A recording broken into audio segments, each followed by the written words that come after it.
All right, we are recording a podcast. Hey, Mark. Hey, Sarah. Hi. All right, YouTube followers. We are recording a podcast today for Manager Tools, Mark and I. So you're going to watch us do a live recording of such.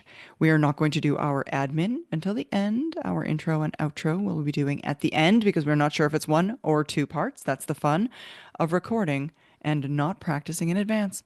Yay, us. Yay. Alrighty, so here we go. So, Mark, too many professionals only pay attention to the priorities in their own calendar, and too many managers only pay attention to their calendars and the calendars of their directs. But if you want to grow your responsibilities and therefore grow your career, you've really got to think outside of yourself and your own team. And that starts with thinking about your boss, your link to the remainder of the organization. Yeah. Part of professional development is swimming upstream, which has gotten even more important in light of the recent executive speaker series talk I Hmm. gave about the federalization of power and the hollowing out of the middle ranks of organizations. And swimming upstream means learning what's happening both above and outside of your organization, as well as the future, what's coming in the future. Basically, if you're standing in a stream, the water upstream from you eventually becomes the water you're standing in. And the more you can know about what's happening Hmm. upstream, the less you'll feel like you're always on your back foot. Things like, what are the causes of your team's work? What value do your team's work provide for the rest of the organization? How do they value it? What do they like and what do they not like? Where does the work come from? Some people just think it comes from their boss and they don't Hmm. understand all the various people who have influences on their boss. Who are the drivers of the work that you're responsible for? Sometimes you're asking your boss and she doesn't know. Hmm. What do those who consume your team's output think about that work? And what would they have different? Just like you would if you were running a company, if Yeah. your team was a company, what do customers think? And then again, what are their internal and external customers thinking about Hmm. relative to their inputs and their customers? I know many senior executives who think not just about their customers, but about their customers' customers, because again, that's Absolutely. further upstream. Yeah, Hmm. exactly. Absolutely. Absolutely. So, to get us started off, folks, we've spent 20 years teaching the basics of managing other people here at Manager Tools. Now, with the advent of executive tools, we're going to start letting some of our executive recommendations leak into what is our regular Manager Tools content. Now, the idea of this is that if you know some simple basics about executive life, you can become a better manager. And that is true even if you don't aspire to Yes, executive life yourself. right. But it's also good because if you're a good manager and you've never even considered or thought about becoming an executive, we might encourage you to reconsider the limitation you're placing on your career. Folks, the thing is, because great managers are much more likely to become great executives than poor managers who simply aspire to more power, money, and control. Yeah, in fact, there was a recent study released, I think, in Harvard Business Review, saying that they did an analysis of people's ambition Hmm. and compared it to their performance. And there was no correlation at all, Yeah. zero, between ambition and success at higher levels. Um, Hmm. so, so don't worry that if you don't have that ambition, that therefore you're shut out from it. Uh, you don't have to have the ambition to be useful at higher Hmm. levels. And we want good ethical managers to become good ethical Yeah, executives. we do. Because we Yeah. want good ethical Yeah. executives. That's Yeah, why. Yeah, exactly. And the exactly. fact is, once you've mastered the basics of management, which if you've been listening to Manager Tools for the past 20 years, we think you probably have if you've put it into action, you've really only started on the total journey you're on towards professional mastery. Um, Becoming a competent manager in today's world is a bit like getting a black belt in the martial arts. Most of us who are not martial arts people think that black belt is the highest level. And it is, although there are levels within that level, of course.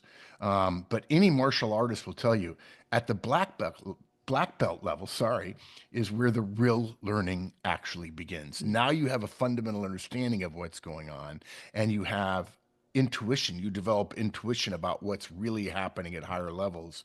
And that's when you really start to deepen and broaden your understanding. Absolutely. So, folks, our swimming upstream guidance is going to address those areas where managers can become more effective now by learning what happens outside their specific part of the organization. And in this guidance, we're going to share with you some just basic things that you can do right away to start swimming upstream into the world of the executives above you.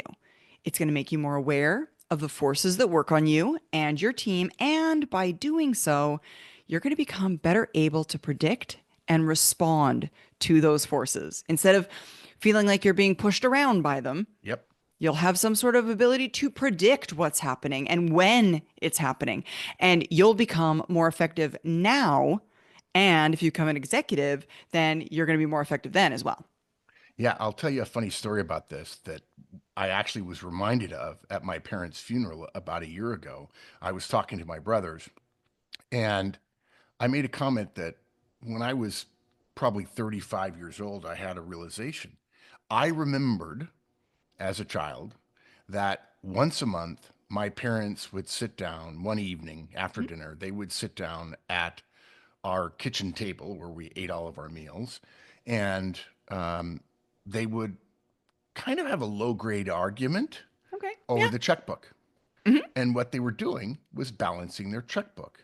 Now, I don't know about everybody else, but my experience of childhood was not really about months.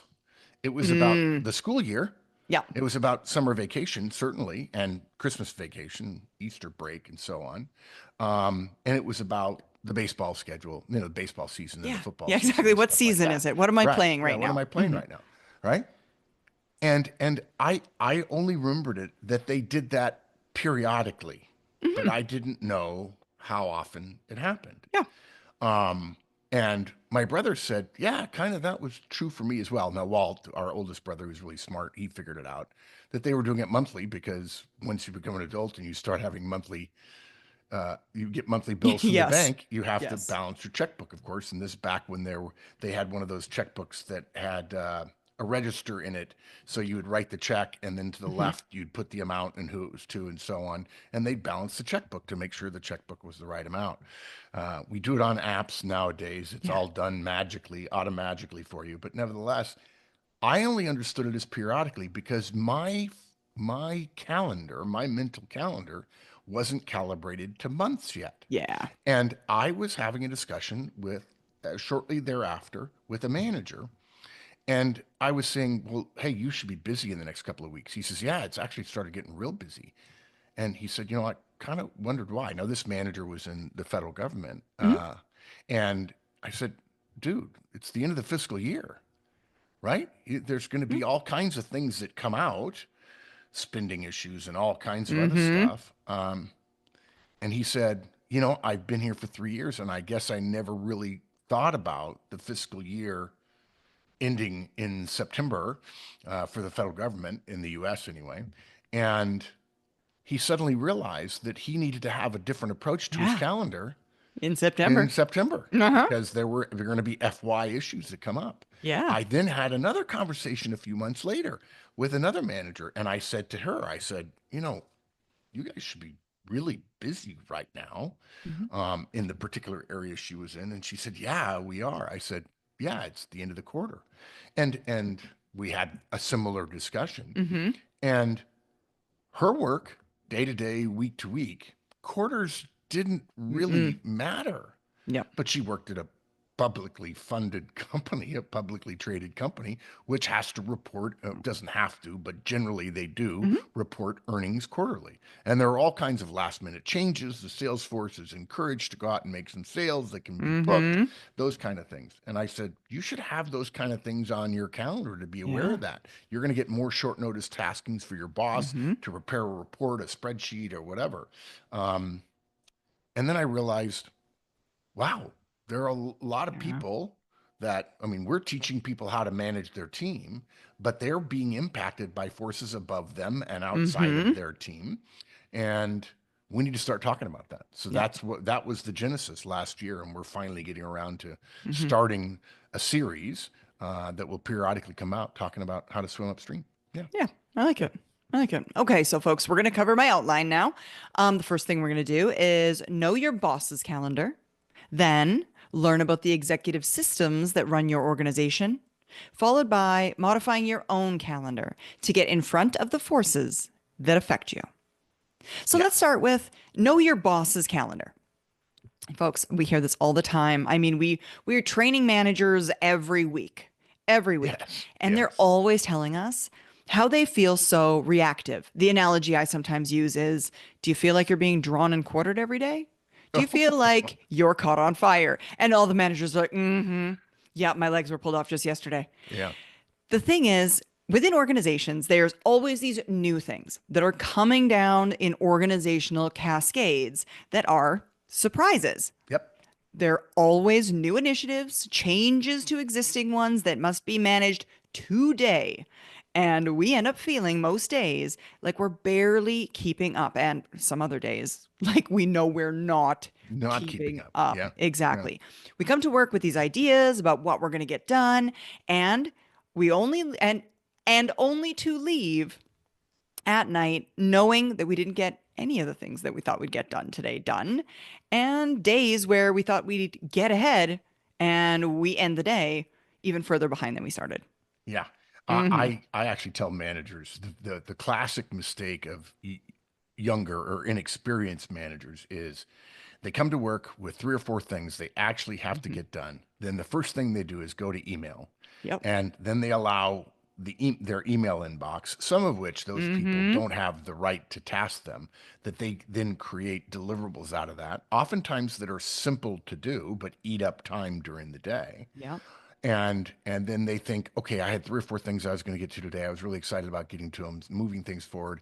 I can't do it, and then I get an extra meeting scheduled, and then this other meeting gets moved, and then I got to go to lunch, and then I got this other thing, and so they start telling themselves by 10 or 11, 12 in the morning, they say, I'll do that at the end of the day when everybody Yeah. goes home. I'll do it starting Hmm. at 4 o'clock Yeah. when things quiet down around here. Unfortunately, at the end of the day, you're tired. You're That's mentally the thing. tired. You Your got ego nothing left. strength, again, I nominate ego strength as the dumbest word in the modern business lexicon, but it is actually a Hmm. thing. Ego strength is your ability to make decisions. And Yep. basically, the way the mind works and the brain works is when the more decisions you make, the less ego strength you have for Yeah, making more decisions, exactly. which is why so many chief Hmm. executives now say, I make all my big decisions before noon Yeah.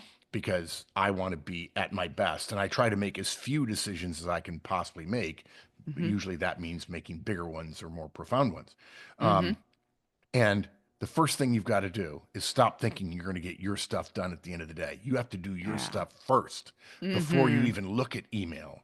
Yep. And if you have urgent emails that you think you have to get to, just remember whoever sent you that urgent email is stupid because there's no such thing as an urgent email. I remember the first time I got one, I thought, how is this possible? I just got off a plane and, how can it be urgent? I haven't been able to see my mail. This is Right. 35 years ago. Yeah. I'm supposed to see my mail.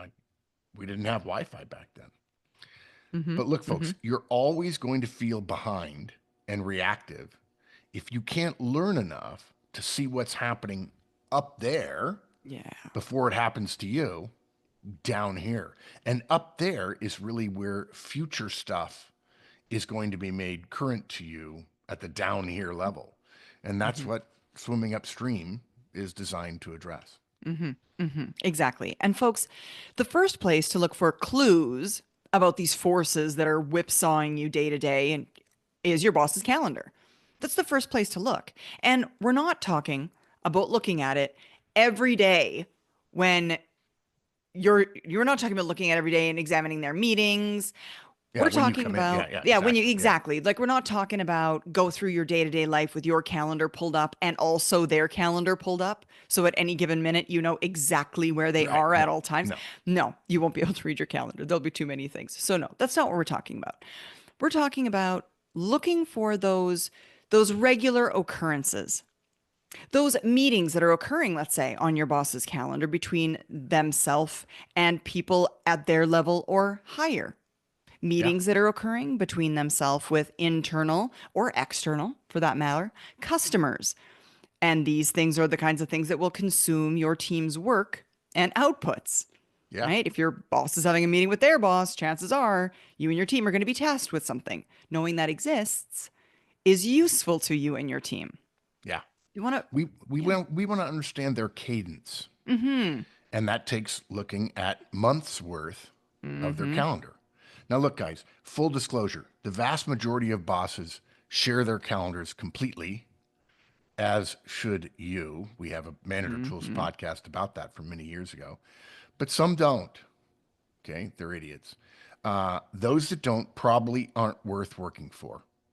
Okay, and we're serious about that. Think about looking for a different boss. No, no, look, maybe it's an oversight, but usually it isn't. It's a power move, and it's a dumb one. I don't know how many words I can say other than dumb, idiot, and stupid. If you have a good enough relationship with your boss and they're not sharing it with you now, please ask them to share it. You could say, boss, it's probably an oversight, but I can't see your calendar. Would you mind sharing it? If you don't have a great relationship with Mm-hmm. them, but they have an admin, ask the admin to ask the boss if it would be Mm-hmm. okay to share. You may not realize this, but in the days before online calendars, many more bosses had assistants to help them manage specifically their calendar. So be thankful that it's possible for Yeah. them to be shared now. Mm-hmm. Yeah. Mm-hmm. Exactly. And folks, if they do share their calendar with you, make it one of the calendars that, again, you can toggle off and on your calendar. And Yep. virtually all calendar management software allows for this ability to host multiple calendars and not all are visible concurrently at all times. And it might make it harder for you to see your calendar easily at times, but it's worth it to know what meeting your boss is coming in and out of. Yeah, I'll tell you what I saw a guy do. This has been a couple of years ago. Of course, he had his calendar on his phone, but what he did was he took a screenshot of his boss's calendar every morning, and it was a favorited picture. And he would Mm, throw away the old ones. But instead of cluttering up his calendar app with two sets mm-hmm. of calendar items, different colors, obviously, he just had an image. And Yeah. it was he put a link to it on his phone. I don't know how he did it. So he could just tap on that Yep. and go right to his boss's calendar. And then it would disappear when he was Yep. looking at his calendar. Mm-hmm. Yeah. Yep. So Easy. now here's the thing, guys. Making a study of your boss's calendar is super easy. And we know almost no one who does this. In fact, this is one of those cases where when I was a manager and then an executive, we didn't have shared online calendars, Mm-hmm. and you would actually find people in people's offices flipping through their calendar trying to figure out. It's a little Where are creepy. they It's a gonna little, be? yeah, they're looking Yeah. over their shoulder like, I don't want the boss to Right. come in. So here's how you do it. First, you print out, or you can print it to a PDF file if you prefer, Mm-hmm. a little better for the environment. The next 20 to 50 work days of your boss's daily calendar. Mm-hmm. Folks, Okay. think one day per page. Yes. Yeah, Don't one day think per you're going to page. save by turning it landscape and do 5 pages, because that makes each day almost Yeah. impossible to read. You won't be able to Yeah. tell. It'll either be too small a print, or The words will I get mean, cut off. it'll be a lot of ellipses. They just won't. Mm-hmm. Yeah, Yeah, you won't be able exactly. to see it. Mm-hmm.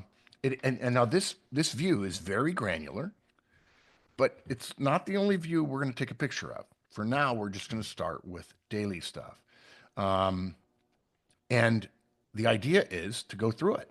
Mm-hmm. Mm-hmm. Exactly. Exactly. And folks, in this daily calendar review, if you will, we're going to be looking for three main things. The first thing we're going to look at is those recurring meetings. Then we're going to look at meetings that occur with people above your boss's level. Some of which will be the same, right? Yep. Hmm. Yeah, yeah. And then meetings that occur with internal or external customers that are consuming your team's work and inputs. And while you got these calendars out, while you're looking at them, you want to make notes of the frequency of those recurring meetings. Yep. And you should be able to tell the ones that are most likely to matter. From the title, you should be able to tell generally. For example, your boss might be on a special project team as a function of their executive role that don't necessarily have much to do with your team and their work. You'll Yeah, know at a glance, okay, well, this really doesn't kind of apply to us. right. So it'll stand out to you which ones are more important versus which ones are less important. You can look at the individuals who are invited. Sometimes the Yeah, attendee list can give you some indicators yeah, about yeah, which are more important. yeah, exactly. And we say recurring meetings first because they're where you'll usually see systemic outcomes that regularly affect you and your team. So you need Mm-hmm. to know their frequency. Don't be afraid to ask your boss about outcomes coming out of those meetings. Changes in planning, changes in strategy, new timelines, new work coming out of there. Don't be afraid to ask about stuff you don't understand. I mentioned this in the executive speaker series call. There's an epidemic of professionals today not asking questions for fear of being thought of as unknowledgeable, but they're unknowledgeable because they don't ask. One of my best Hmm. lifelong friends, I've known him longer than I've known Mike, is John Hoffman. And when you talk to John Hoffman, he says all the time, I don't know. I'll go ask. I don't know anything about that. We'll go find out. And it's so refreshing. People think that not asking shows confidence, when in Hmm. fact, when people realize you don't ask and you don't know, Yeah. they realize it's actually insecurity, not security, that causes you to do that. Yeah. Hmm. Hmm. And folks, listen, obviously, if your boss does one-on-ones with you, you can make that one of your questions. Anything come out of your weekly operations meeting with the VP? Yeah. And just ask, right? If something did, why wouldn't you want to know about it before your boss has time to sit down and send out an email to you and your peers about it in 1, 3, 5 Hmm. days, Yeah. right? Why wouldn't you want to be the first person to know because you asked about it and now you have the inside track?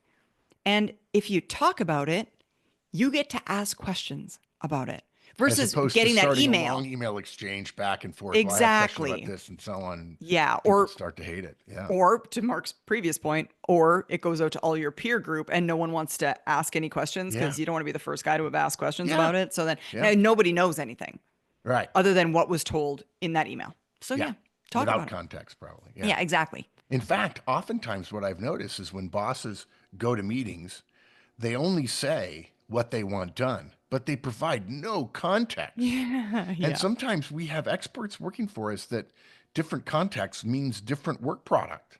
And the boss is just saying, okay, what I want you to do, I went to a meeting, you need to Mhm. do X. Hey, can you give me some context there? Right. Again, if you're Right. having a conversation, you can get more Mm-hmm. context. Mm-hmm. Regarding meetings or time your boss spends upwards and outwards, capture those on your calendar in a way that works for you. Again, be willing to ask about them Mm-hmm. and start paying attention to deliverables and delegations that come down to you afterwards so you'll be ready in the future. This is very straightforward stuff. It's Mm-hmm. this is not hard to do. Um, Mm-hmm. and if you actually look at your boss's calendar every day, after having studied her calendar, you'll Mm-hmm. know, oh, that's the meeting where this happens. And so Yeah. I need to ask about this. Or, hey, that's the group that's changing reporting. I need to know whether or not there's any advance notice so I can get my folks working on the technical piece of that. So Mm-hmm. when it goes live, we'll be ready to solve it rather than, okay, we're going live and there's Yeah. 25, 30 hours of work to be done. And the boss is like, well, why is it not done? Well, you've been Mm. talking about it for 3 months in this reporting meeting you've been going to, trying to streamline things, but we didn't, Yeah. we're not in those meetings. So, Right. The you messages don't want didn't to get filtered whine. down. Yeah, it didn't come down. Yeah. Right. And it happens. And it happens. And folks, one more thing to make a note of in this review is what we call days that are different.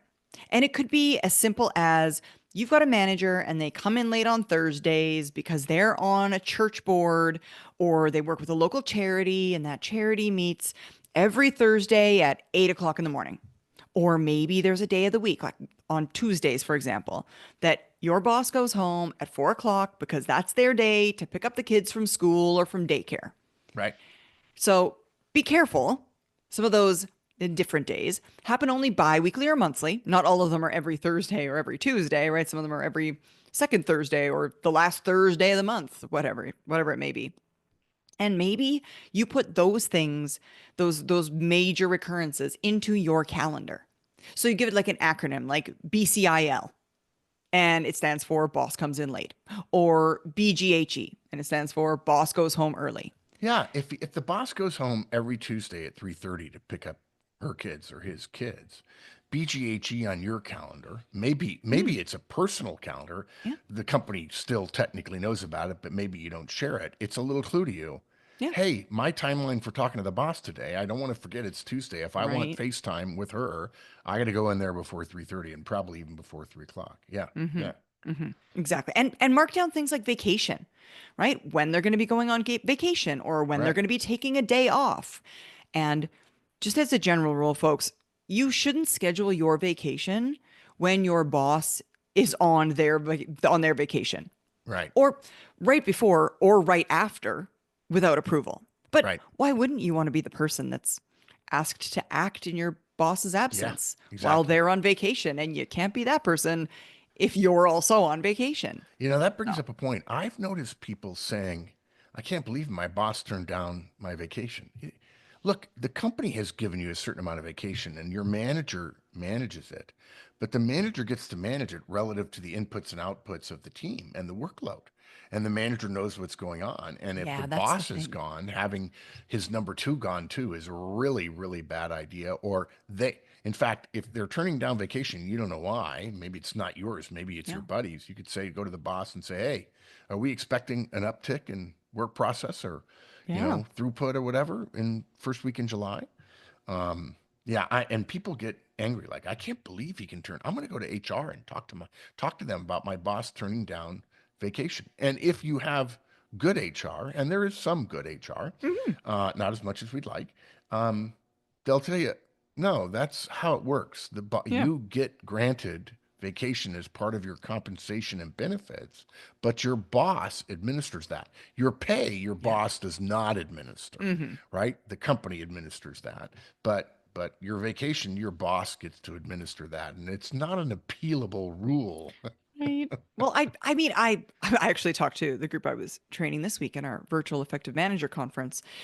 The things that we attribute to boss maliciousness, Uh-huh. which can be explained by other perfectly reasonable reasons, is just astronomical. I mean, everyone immediately jumps to conclusions like, I can't believe Yes. they turned down my vacation, Yeah. not thinking maybe they turned it down because there's a big, huge new initiative, to your Right. point, or there's this massive other thing, or Yeah. just assume it's lack of communication about other things before you Yeah. assume your boss is just trying Right. to mess with you. There is a famous law, and I'm forgetting the title of the law, and it's frustrating me. It's on the tip of my tongue, but it's basically it's sort of like Occam's razor, but it's not. Occam's Yeah, I razor know what you're says the talking about. simplest s- cause is it's probably the simplest thing that is, but it is never attribute to malice that which can be explained by stupidity, Yeah. right? Don't Mhm. don't assume people are intentionally, they just Yeah. don't know They're or they not. don't They're care. probably But not. let's talk about if you're a manager and you're listening to this. Gosh darn it, if you turn down somebody's vacation, explain why. Yeah. And Explain if it's and why. if it's confidential, hopefully you're doing one-on-ones and you build enough trust, say, look, all I can tell you is I don't recommend you do that. Okay. There's something coming. I'm not at liberty to say. I apologize Exactly. for that. I know if I were on your side of this, I'd be frustrated. I just asked you to accept it on faith. Trust me right now. That is not a good time to Hmm. be on vacation. Now, person's going to leave and go and say, there's going to be a layoff. No, Right. probably not. And if it's not a layoff, you'd say, I'm not talking about a layoff, dude. I just think you don't want to be gone Yeah. during that time. Yeah, Yeah. yeah. That's exactly it. Another thing, we want to look for patterns in our boss's travel schedule. Okay. Maybe he goes to corporate headquarters twice a year. Maybe he visits his three remote sites once each quarter, right? Uh, Certainly, if you have people in those locations, let your people know your boss is coming when you see it on the calendar 3 weeks from now. I recently spent an entire hour of one of my executive coaching clients disabusing him of his boss's guidance, which is the CEO is coming. There's nothing you need to do. Oh, good one. I mean, Yeah. Now he was smart. He knew he should probably do something, and that's part of the reason why No. I'm coaching him. But yeah, you got to let your people know. Tell them to be Mhm. ready for a town hall meeting. Tell them to be ready for a skip level meeting, perhaps. Right? Have them be ready in some cases to brief the boss on what they're doing. Help them understand your boss's metrics and his hot button issues. If you know your boss's disc score, and he's a high D, tell him, hey, look, you don't get to talk to him that often. This guy's a high D. If you Yeah. let him talk to that analyst who is a high C, and that guy starts droning on and on and on, the boss is not going to have a good memory of his time with our Yeah. team in your location.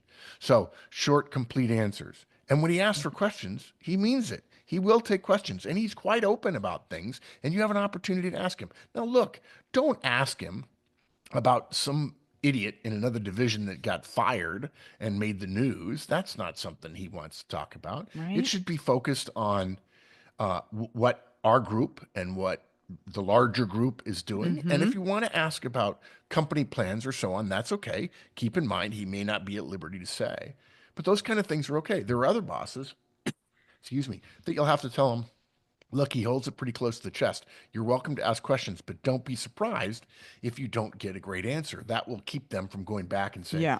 I asked a question and I got nothing. Well, it's just because your boss who went down there or the executive went down there is kind of a jerk, doesn't know that when you're face to face with someone, you have a real opportunity to increase Mm-hmm. communication and you're showing the flag as well. And there are far too many executives who think they should go down, have a couple of meetings and leave, not say hello to people, not host a Yeah. lunch, not walk around and say, hi, I'm here if you've got any questions or whatever.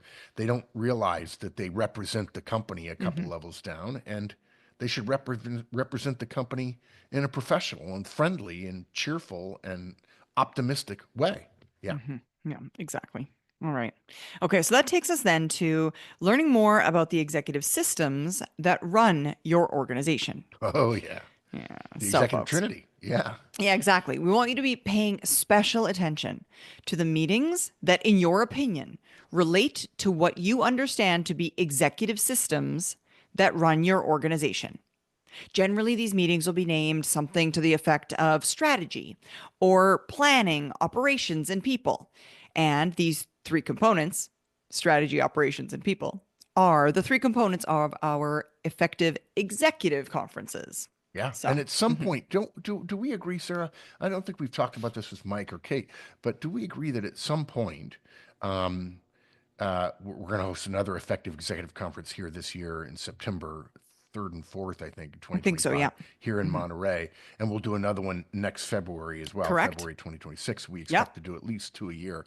But at some point, we're going to start opening those up to people who are not chief executives, development officers, something like that. There will Yeah. be a time at some point because I know we've had people come to Manager Tools Effective Manager Mhm. conferences that weren't managers, but Yeah. they knew they wanted to be and they wanted to learn Yeah. about it, and so on.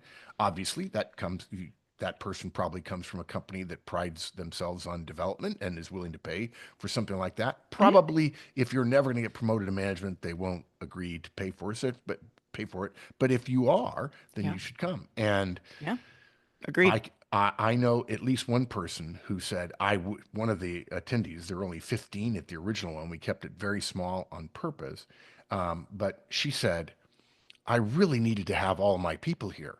I said, Yeah. no, we can't do that. That doesn't work from the Yeah. standpoint of the collaborative nature of the conference. I said, but you need to go back and download some of this to them and Yeah. explain to them how you're going to be doing some of these things so they can become consumers and help them swim Mhm. upstream. You're swimming Yep. upstream now. Help them swim upstream to your level. Yeah, Hmm. No, you're yeah, absolutely right. You're yeah. absolutely right. Something that it's a slight segue, but we were on, as you mentioned, the executive speaker series call earlier Mm-hmm. today, and I want to say you said something to the effect of whatever, as a manager, as an executive, you no longer get trained. You're responsible for your own career, your own Yeah, growth, etc. right. And and someone actually wrote a note in the chat. That's why we're here. Yeah. Yeah, yeah, yeah, exactly. They're like, I didn't think of it that way. we are getting Yeah, our own development. That's yeah, why we yeah. came. Yeah, Hmm. exactly. Hmm. So, Exactly. folks, don't assume that your boss isn't high enough in the organization yet Hmm. to be exposed to the very top level strategy or succession planning people sessions. There is input required for those sessions when Hmm. decisions are made at a higher level. There's input required from many layers down in the organization before those meetings at the top. If your boss ever says, "Hey, I need you to update your resume, I need you to send me a penciled in version of your performance review Yeah. mid year," trust me, folks, he's not doing it just to tweak you. He's Yeah, doing it because he exactly. needs it to put together packets for Yeah. what is often called session C or a people succession planning meeting. And you want that work to be good and current for Hmm. him Yeah, so you he do. can sing your praises and recommend that you be given more responsibilities. Hmm. Um, there are also typically cascading activities coming out of those meetings afterwards. A classic example I remember was, and this has been, oh, it's been 15, 20 years ago, a succession planning meeting had occurred, and it was at a company that I Hmm. was consulting to.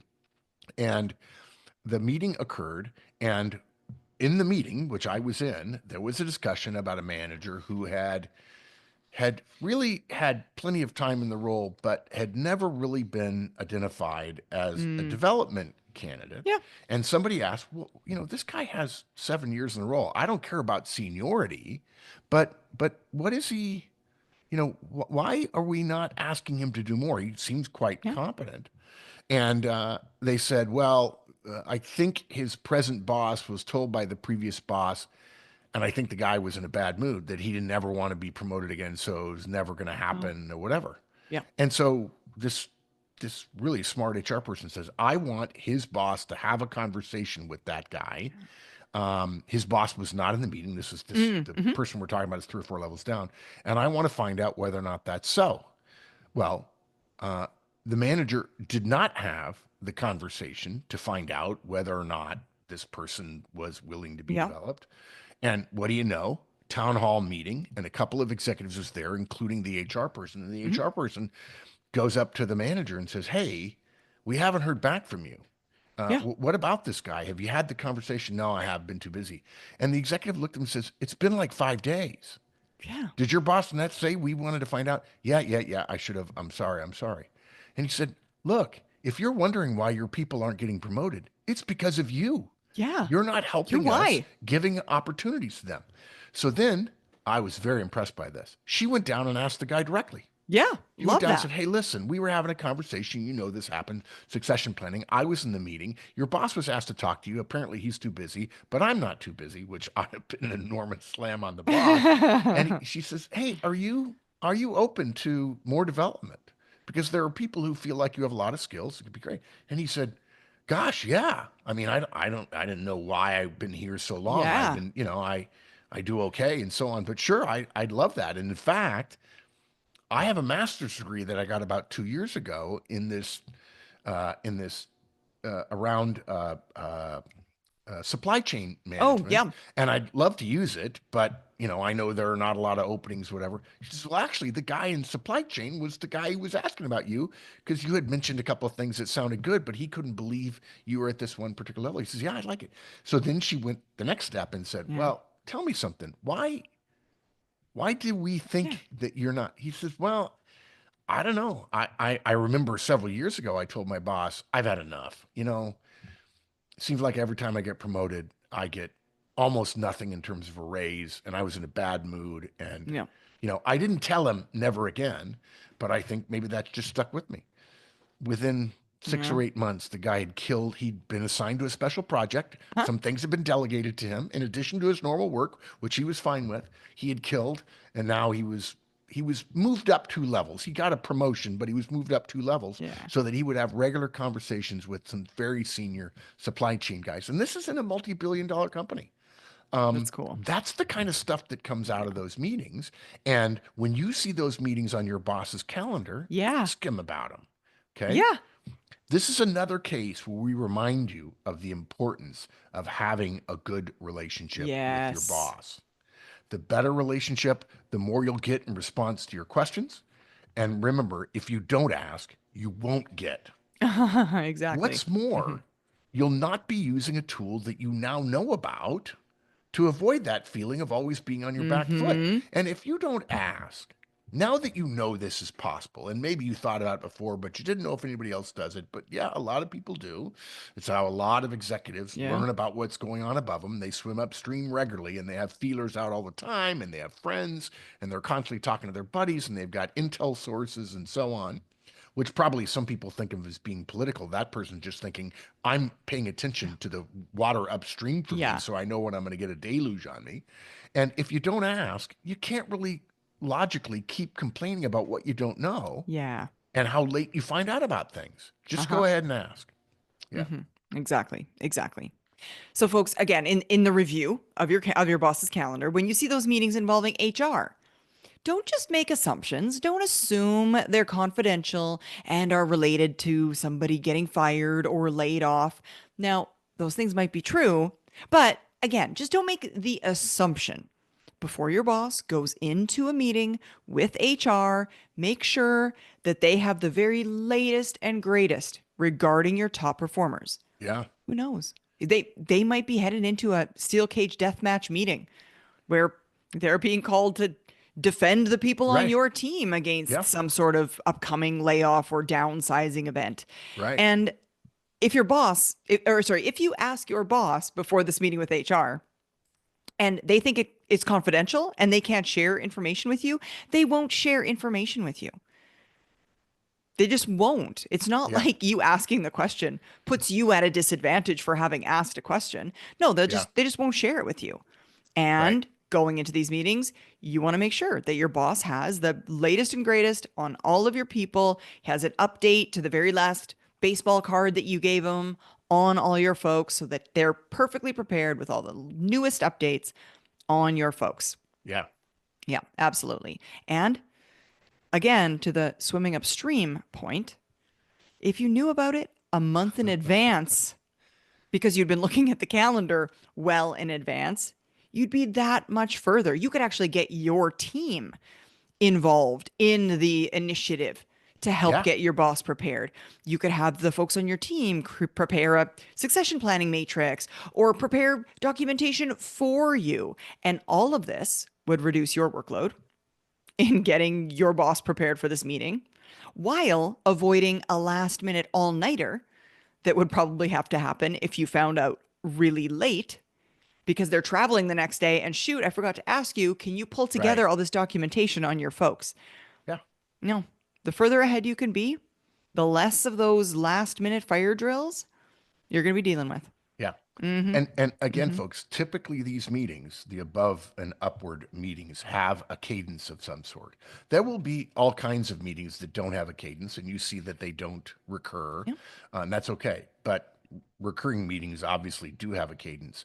Doing a full Monty on reviewing your boss's calendar means also praying it out in weekly increments Mm-hmm. where you may miss some daily details, but you might be able to see a better pattern of recurring monthly or quarterly events.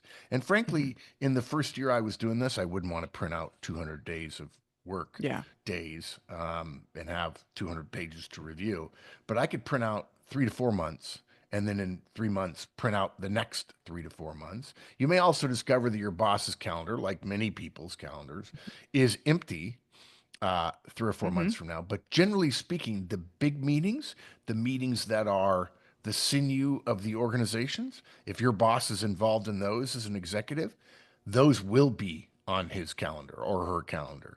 The strategy meetings Mm-hmm. are set a year in advance. Yep. Um, they tend to revolve around quarters. The quarterly Mm-hmm. operating reviews always happen probably at the end of the month that's after the quarter. So the first Mm-hmm. quarter review happens at the end of April, as soon as they can close the books and put all the raw data together, see how things are going. Um, and you want to look for patterns Yep. and you want to keep those things in mind. And again, Mm-hmm. you could put BQR for boss quarterly review on your Mm-hmm. calendar to remind yourself and then figure out, put a timer, set an alarm on your phone or a reminder that says 2 to 3 weeks before, hey, I Yeah. see you're going to the quarterly review. Is there anything you think you're going to need in advance? Right. Now, Mm-hmm. I I've told that to people. They're like, "Oh, I don't know. I don't think he'd like that." Like, what won't he like? Oh, well, I'm peeking at his calendar. I, I can't imagine being mad that somebody looked at my calendar to get ahead of Right? what's coming down. I mean, if that's the case, it's another case of if you don't like your boss, go find a different boss. Yeah. Yeah, I mean, that seems, why would they share it with you if it's a secret? Then they're not going to Yeah. share it with you, dude. Right. They just won't. Exactly. Yeah. Now, before we go on to the next piece, no, folks, Mark and I keep talking about quarterly and the quarterly cadence. And we can absolutely appreciate if you're a manager, individual manager, maybe you're even a director, depending on your organization type, quarterly events may be less important to you because of your perspective in the organization. Right. Because you're down in the weeds with daily tasks, weekly tasks, monthly tasks, what have you. And we completely understand. But no, quarterly meetings are how your organization runs. Public companies report earnings on a quarterly basis, and privately owned companies generally follow that same cadence. And it may not make sense to you, but quarterly is how executives think. When there's a bad quarter, don't be afraid to ask about outcomes in terms of budgets, promotions, hiring freezes, even layoffs. I mean, you don't have to have any indicators in your boss's calendar to help you know 3 months has gone by. Yeah. I'll That give you alone. the first time I started really realizing about quarters was I was told at Procter and Gamble in my first year Mhm, there, um, I was given a performance review, and the guy who actually delivered to me was my boss's boss's boss, which told me something. He was the national sales manager. And I said, "Hey, by the way, I've never had a performance review. I knew the Army system, the mhm. OER system, Officer Evaluation Report or Officer Efficiency Report, and I was very very good at it. Saw tens of thousands of them in my career, and so I asked. I said, "Is this good?" He said, "Well, it's I'm not your boss or your boss's Mhm. boss. I'm your boss's boss. I would never deliver a review for somebody or for two levels down unless it was good. So you can assume that." I said, "Well, I'm just asking about the numbers and so on." He says, "It's a very good review. You did an excellent job," Mhm. and so on. And I said, "Is this?" I mean, I'm sorry, I didn't know, and that was one of the great Yeah. things about leaving the Army and going to Procter& Gamble. Everybody knew I didn't know Yeah, anything. you don't know. And I said, "Is this what you get?" And he said, "No." And I said, "Oh, what's yours like?" And I wasn't Yeah, trying to send a sure. message of I want to be you at all. I was just curious. I didn't know Mm. anything. And he said, "There's generally a rule, Mark. Executives don't get written performance reviews." I said, "Oh, is that like a perk?" He says, "No. Our Is that a performance perk? review comes out every quarter in the Wall Street Journal." And that was the first time I Yeah. understood that I got an idea that my Mhm. boss sometimes asked for stuff from me and my peers Yeah, every quarter. But at the time, just that's the like when I thing. was a kid, quarters didn't matter. Quarters did Right. It not doesn't mean matter in the anything. Army. Missions mattered, timelines of Yep. missions and so on. But quarters, that was the first time I got a Hmm. sense of quarters. And then I looked back at my calendar and there it was, Yep. cadence of quarterly stuff coming Yep. out from my boss. Crazy. Hmm. Yeah. Hmm. Exactly. Now, Okay. last item. Last item. Yeah. Modify your own calendar to get in front of the forces that affect you. All right. So, folks, and this one ought to be the most obvious, and we've mentioned it previously, but consider how your calendar should be changed based upon your learnings in this analysis. Maybe your staff meetings should be after your boss's staff meeting with their boss and your boss's staff meeting with you, Yeah. right? There's going to be things that fall out of those meetings that you're likely going to want to talk to your team about. Right. And therefore, from a timing perspective, you having your, let's call it month or your weekly staff meeting on Monday when everyone else has their meetings on Tuesday Yeah. doesn't make a ton of sense. Maybe you move to Wednesday. Yeah. Now, it's not always that easy, right? It's not always Right. that clear cut. It's not always that simple. And maybe the moving of this meeting isn't even smart for your team. But again, it depends how much cascading delegations come out of those meetings. And folks, your staff meeting is meant to waterfall information. So I Absolutely. honestly can't even imagine. Maybe your one-on-ones don't matter, sure, but one-on-ones Okay. aren't for water following information. Right. That's But right. Yeah. of course, if your purpose here is to waterfall information, I almost can't imagine a world where you wouldn't have something that falls out of the meetings above you that you Yeah. want to tell your team in that meeting. Yeah. And then take it to the next level. What are the benefits of coming in early when the boss does? Mm-hmm. Maybe it'll be easier to get 5 or 10 minutes with her to ask questions both about current operations, but also do some swimming upstream. Mm-hmm. What's the benefit of you staying later when your boss leaves early? Maybe you can start prepping annual reviews or plan out your next quality initiative or your next quarterly briefing when you're not going to be pinged as much or when the team tends to calm down because the boss is out, for Mm-hmm. instance. Mm-hmm. Actually, one of our good friends, Mark Trevor Woods, this reminds me of Trevor. It's slightly different example, but during COVID Hmm. or during the end of COVID, when their entire workforce was still work from home, he started going into the office Oh, because yeah. the only other person there was his boss. And then he had all of this extra time with Yep. his boss to talk to him and pick his brain. And there's no one really else around. So I guess let's just like grab a coffee because we're like the only Yeah. people here. And Yep. there's all this extra time and opportunity that other people aren't seeing, paying attention to, capitalizing on that you Yeah. have the opportunity to. Which gives us a good point, good opportunity to say here. If you're still working from home, folks, your career is withering. Yeah. And Mm-hmm. sorry, we hate to be the bearer of bad news, but we love you enough to tell you the truth. And the Mm-hmm. truth is, if you're not in the office and other people are, that's a competitive disadvantage for you. Now, you may be fine staying where you are, and that's okay. Yeah. And as we've said always when we talk about getting back to the office, we understand that a career choice of living at home may be better for you in your work style or your family situation. Mm-hmm. Totally fine. Yep. Just don't do those things and think my career is going to be the same. As Yep. a friend of ours once said to Sarah and I at dinner when we were talking about returning to the office, this was 2 or 3 years ago. She said, "It's always the kid in Albuquerque who gets laid off, Mm-hmm. right? For an Mm-hmm. office, say in Yeah. San Francisco." Yeah. Mm-hmm. Mm-hmm. You're absolutely Yeah. right. And what I Yeah. would say, because we're talking today to the manager tools audience, is folks, just because you may personally make the choice to put your career in a position where you're not taking advantage of all the opportunities you could, doesn't mean the people that work for you oughtn't receive the information about what might happen to their career if they choose to work from home. I think Yeah. something that I've learned more than anything in the last, I guess, 10 years now that I've been training people is sometimes, no, it is the manager's responsibility to help the people on their team understand what the implications of their choices are. Yeah. And as Yeah. managers, we don't really realize that's our responsibility. But I mean, if you've got folks working from home, it's your responsibility to say to them, listen, you won't have the same career as someone in the office all the time. And the reason I chose this for my career is because of this, this, and this. And know that you probably won't be promoted at the same rate. You probably won't get pay raises at the same rate. You're going to have to work much harder to build relationships. All of these things exist, and you can choose that. But know what you're asking for Yeah. when you make your choice. Yeah.